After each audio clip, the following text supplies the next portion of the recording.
Do you know, I think part of the problem is that if somebody has a physical illness, we understand that you can recover from it and you can manage it. Whereas it's the broken arm thing, isn't it? You can see it. You're ill or well. Like we only understand it in terms of binaries. And I'm actually spearheading a campaign at the moment called Where's Your Head At? And that's to make it compulsory to have mental health first aiders in the workplace. What a great idea. And as part of that, we did a survey and we found that 50% of people who've had to take time off for a mental health issue from work told their line manager or their boss that it was for a different reason. So what that tells us is that mental illness is still tied up with ideas around professionalism and character, and that's what really needs to be challenged, because we wouldn't think the same if they had a broken leg. And yet, if we had a prime minister elected and who had, say, had a record of serious depressive illness, like Winston Churchill, you mean? Well, we didn't know, but supposing the Black Dogs, famously, so would we vote for somebody like that? Would we? Arguably, we should. I mean, I think having gone through a mental illness and come out the other side myself, that going through the process of recovery forces you to understand your patterns of thinking, your behaviour, the impact that you have on other people.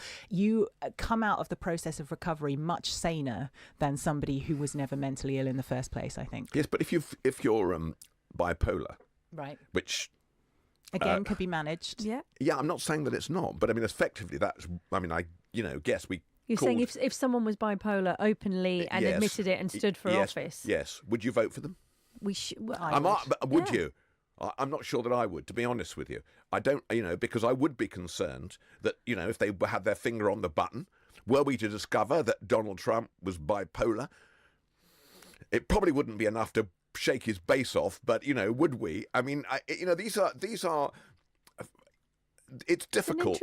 It's an interesting question. I think I would. Yeah. I think I would, because my understanding of what the condition is wouldn't lead me to be concerned that they would. I think it's how it manifests in people. And also how aware they are of it. You know, if you have bipolar disorder, you have to understand your triggers when you're entering mania, when you're entering depression, and you are given coping strategies for that. And, I'm very good friends with Johnny Benjamin, who is a campaigner. He has schizoaffective disorder. He is one of the most compassionate, intelligent, insightful people I know. I would vote for him to be Prime Minister tomorrow. He'd be better than Theresa May. There you go. If you've just joined us, how interesting. We start to talk about one thing and we end up here. I love this. You've just heard Natasha Devon, MBE, author and mental health campaigner, sitting alongside Richard Phillips, blogger and broadcaster, who's now taken the Max Headroom sunglasses off. And you can see his beautiful eyes. Can I just say, no BE? No BE. Yeah, Richard Phillips, no BE. Thank you. I will make that. We'll make sure that it's correct. Lots more to talk about, including a dilemma which I've lost but which I can remember, so it's fine. We'll move on right after this. Greetings, Earthlings. We come in peace. We wish to communicate with your leader.